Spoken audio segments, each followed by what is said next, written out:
Hello, my friends, and welcome back. Well, you hear all kind of stories that, Putin doesn't want to talk with Zelensky. Zelensky doesn't want to talk with Putin. Russia is done with Ukraine. Ukraine is done with Russia. And you have an article that I posted earlier and was about uh, Boris Johnson's the Prime Minister of the British Prime Minister, who visited Kiev. After that, the article maintained and said that after that, no negotiation between all the contact between Putin and Zelensky ceased. So there's no way for any talk anymore. And now we have an article here that says differently. We have President of Ukraine, Zelensky, stating that according to Business Insider by Jake Epstein and Sined Baker from May 6, 2022, that Zelensky says Russia hasn't burned all its bridges with Ukraine yet, as he details his demands for a peace deal. That's excellent. It's like that reminds me of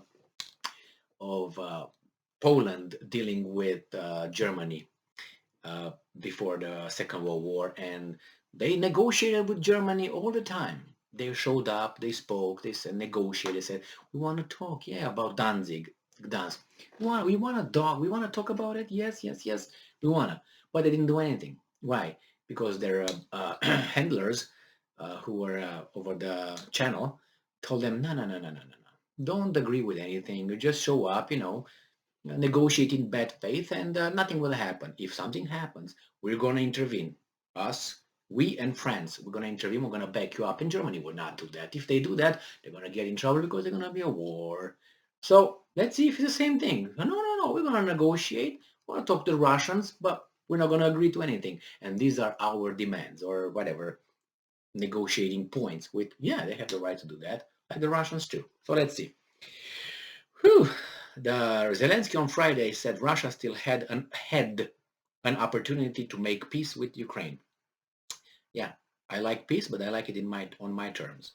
Sporadic peace negotiations throughout the 10-week-long war have yielded little progress. Ukraine's president said Russia forces would have to withdraw from him to accept a peace deal. Okay, if that's all, they can withdraw, but the border will be next to Kiev. Right? Okay, if you agree with, we agree with that. But let's make the border right there, or whatever, and they come with their four points, denazification, demilitarization, neutrality, recognition of the provinces, and the Crimea. So Ukrainian President Zelensky shared some light on what he got a flashlight like that on what a possible peace deal with Russia may look like, adding that Russia hasn't burned all its diplomatic bridges yet. That's good. That's good. If you're open to communication, communication is the first step. Yeah, that's good. I'm for it. I'm not BSing here. So Zelensky said Russian forces would have to retreat to where they were before Russia launched its invasion in order for him to accept a peace deal. Very vague. The Ukrainian president said during a conversation with UK think tank Chatham House on Friday. But for that to happen, Zelensky said diplomats would need to agree to put an end to the violence. Totally for it. And I'm quoting, despite the fact that Russia destroyed all our bridges, not all the bridges are yet destroyed, figuratively speaking, Zelensky said. Okay, that's good. Um, Ukraine's president added that he doesn't care about what happens to Russian President Vladimir Putin, whom he has accused of war crimes, and that Russia's leaders doesn't mean anything to him in the context of what victory looks like. Okay, that's good so far, I would say. Victory, Zelensky said, is all about Ukrainian territory and people. Correct. He said he wants to rebuild the economy to pre-war levels. Why not greater than that? Join the European Union and bring back displaced citizens. Perfect. Zelensky added that he wants the West to be aware of Ukraine's devastation and the widespread impact of the conflict. Good so far. They should feel our pain. They do. That will unite them. They will. and they will never be affected by any Russian propaganda, and they will be helping us all the way. What do you mean all the way? What do you mean Russian propaganda? Well, yeah, that's good. Yeah, I understand what you're saying here. Russia's invaded because I'm not going to go over that. Humanitarian evacuation, yes, and then the Azovstal still planned, where we don't know who's in there and how that's going to end up. But nevertheless, a lot of troops, a lot of civilians, a lot of destruction occurred during this senseless war. Could have been prevented, in my opinion, if would start would have been the Minsk agreements, just as a good start to follow it, to implement it, not only to and sign it as they did. But that's good. That's good. It seems like this. If this is in good faith, I think they can always find a common denominator. I know, and I think you know too, that Russia will not move its troops back and leave the new territories, Lugansk, Donetsk, and whatever else over there on the eastern part, just at the whim of, again, in 2014. They're not going to bring everything back, all this for nothing. So those territories, the Russians will not even say, yeah, we're going to do this, and you start over like you did in 2014 and do what you did with these guys. That's not going to happen. There's not going to be, those territories will not go back to Ukraine unless Putin and his, how should I put it, administration will be, or they, something, because what do you mean? Doing this would be a failure. What do you mean? All those people died in vain? How would you justify that to the Russian people who elected you? And they're supporting you, as far as I saw the polls about 2 weeks ago.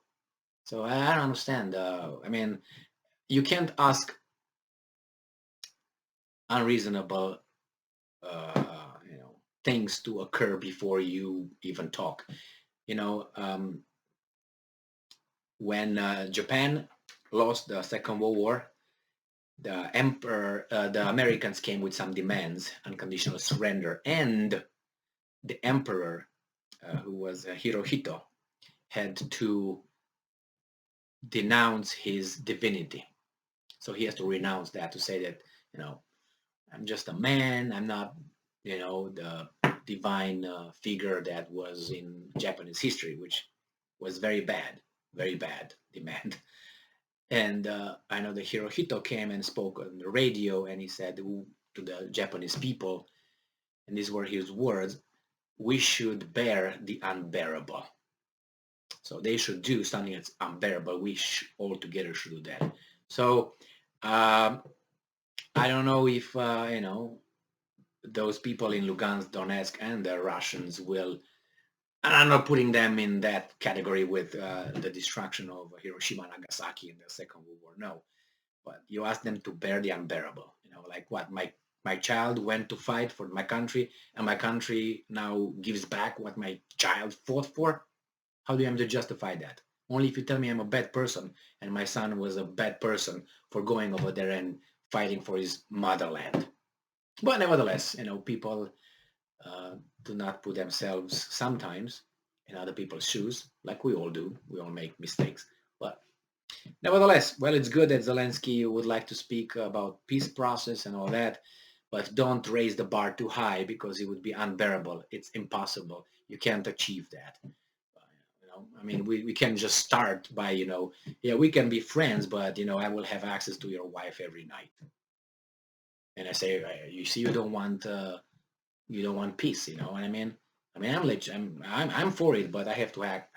You're never gonna agree to that, or who knows who you are. But I'm just saying, you can't ask these kind of questions like that. We have to do this, but before, be more flexible. I'm not saying you should accept. Yeah, take it. But there are certain, deal breakers, and on both sides.